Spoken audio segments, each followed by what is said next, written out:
It's a good question. Are they? It's very intriguing. It's very difficult to talk about because so many things in so many different directions. And not the smallest of which is always Aaron Rodgers always appreciates his history, and we appreciate our history here too. Yeah. Packers are 4-6, crappy record, finally broke the losing streak. 2016, they were 4-6. Same exact record, terrible record, going nowhere. Rodgers said this. Go ahead. I feel like we can run the table. I really do. I think the offense is starting to click a little bit more. We just got to put together a game where we're consistent from the first snap to the last. I just feel like it just takes one. We get one under our belts, things might start rolling for us, and we can run the table. 4-6. I feel like we can run the table. It just takes one. They won 8 in a row. He did. They went to the title game. It's just like that. That was a crappy Packers team. They were going nowhere. Just like this year. Same exact record, 4-6. And he says it just takes one. Beat the Cowboys in dramatic overtime fashion, come from behind. The rookie explodes. The kicker makes the kick. Rodgers has his best game by far. And then how do you follow that? Short week, things get weird. Titans, hardly a lock. You win this one, that's a couple in a row. You know who they play the week after that? They play Philly on national television. And they win that one, then everyone's mind's gonna explode. In fact, I'll go that step further.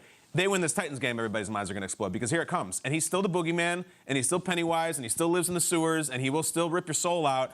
And if they get believing, and this Christian Watson thing becomes a thing all of a sudden, and he's like Mr. Go-To, and the defense shows up and jumps Derrick Henry this week, yeah, they could go on a run. Now listen, if they lose, they may be over. And I mean, by it, I mean the whole Aaron Rodgers experience. Like that, this may be his last year, that may be his last meaningful game.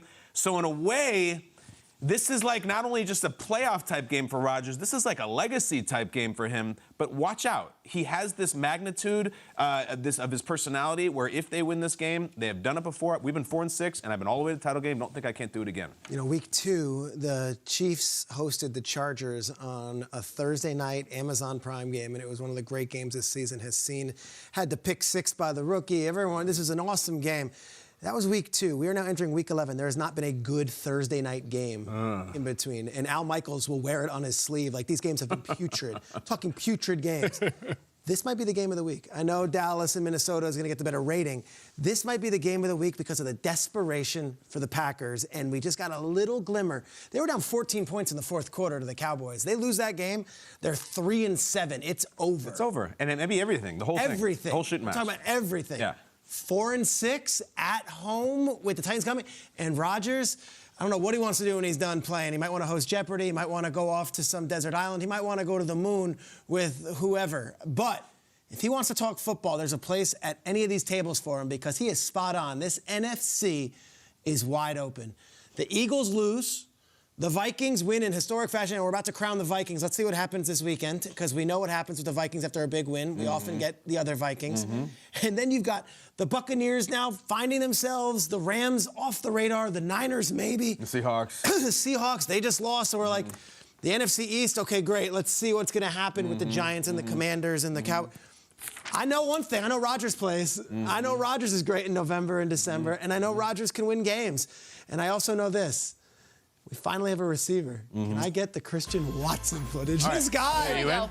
You in? Hey, he's had a lot of moments that you're like, it's just not his time yet. It's not he finally breaks through last Sunday. Finally breaks through. And if Rodgers has a guy, they're a formidable opponent to any of these NFC teams. Is he about to go on a run? I don't know. I don't like predicting these things. Will I be shocked if he goes on a run? Absolutely not. The happiest person right now is Al Michaels. He can call a game. We're going to watch. He's not going to be miserable in the second half. And I am so here for this game tomorrow. And I am so here for this Rodgers storyline. Whether you like him or you don't, Aaron Rodgers brings the drama. And on Thursday night, hosting the Tennessee Titans, there's nothing short of great drama in the NFL.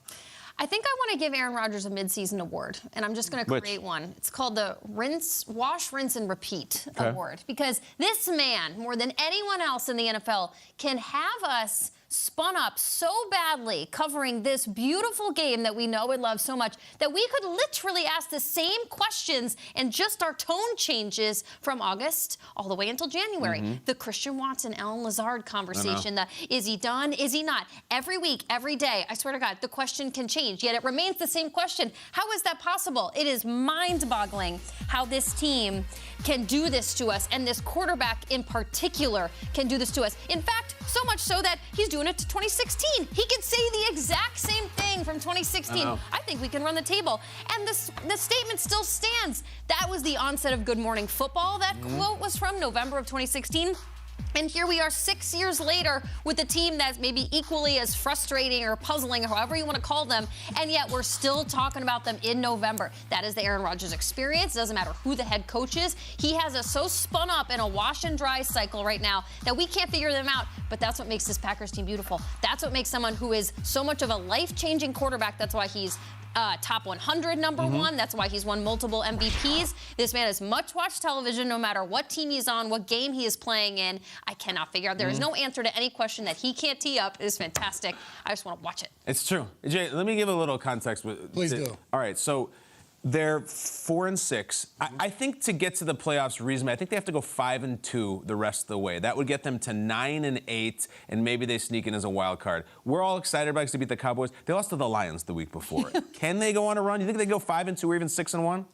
I mean, with him, as he's rolling, for sure they can do it. Will they do it? Like, I guess I'm giving the politically correct answer. I have no idea. And it's 9 o'clock Eastern.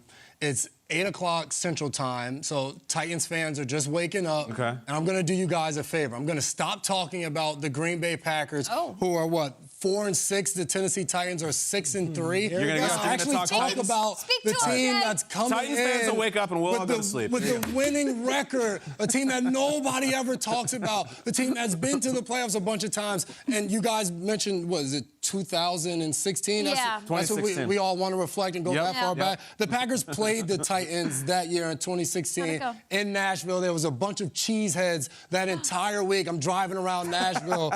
We beat the Packers 47-25 in that game, as you guys are all talking about it. And you're over here talking about Watson. Yes, the rookie. They found a receiver. He had one game. Are we getting a Nick Aquino Westbrook footage right now? What are we getting? I don't even need the footage. He had his own 2 touchdowns and over 100 yards receiving. So let's just slow down on all the Green Bay Packers. I know it's Aaron Rodgers. I know he's on McAfee's show every single week, so we have to show a clip from it. But the Tennessee Titans are playing good football right now. Lost to Kansas City, but they're going to be at the game on Thursday night, too. They're going to get on the plane. They're going to go to Lambeau. It's going to be cold. It's going to be very cold at Lambeau. But hold on, Jason. This rookie receiver for the Packers is Randy Moss. I don't know if you've heard that. He's going to have 5 touchdowns. He's counting touchdowns. Is that drops or touchdowns? I don't know what he's counting. You said it, not me. Derrick Henry's going to be at the game, too. And the Packers just gave up a ton of yards to Tony Pollard this past week as well. So let's just slow down. Let's give the Tennessee Titans some love. Let's see what they can do. Ryan Tannehill was back this past week. He had 250 yards and 2 touchdowns as well, matching close to Aaron Rodgers' numbers. Not saying he's Rodgers, but let's give the Titans some credit. The Packers to get back rolling, to go on that 5-2 run that you talked about, Kyle. They're going to have to beat these Tennessee Titans on Thursday Night Football on prime time. Let's see what they can do. It's no more Titans versus Jaguars on Thursday night. They're heading to Lambeau to go against Green Bay. And the Packers have been truly lousy stopping the run. I think they're giving up like 5 yards per carry. Yeah. So, it could be a match made in beautiful TNF heaven, and congratulations, Al Michaels. Congrats, Al. We've got a huge matchup coming your way tomorrow night. Speaking of, Jay, you just listed it off. King Henry visits Aaron Rodgers' neighborhood at Lambeau Field. It's the Titans, it's the Packers, it's Thursday Night Football. I think Jason made his pick just now. I know. Tomorrow, 8:15 Eastern, Thursday evening on Prime Video and available on NFL Plus.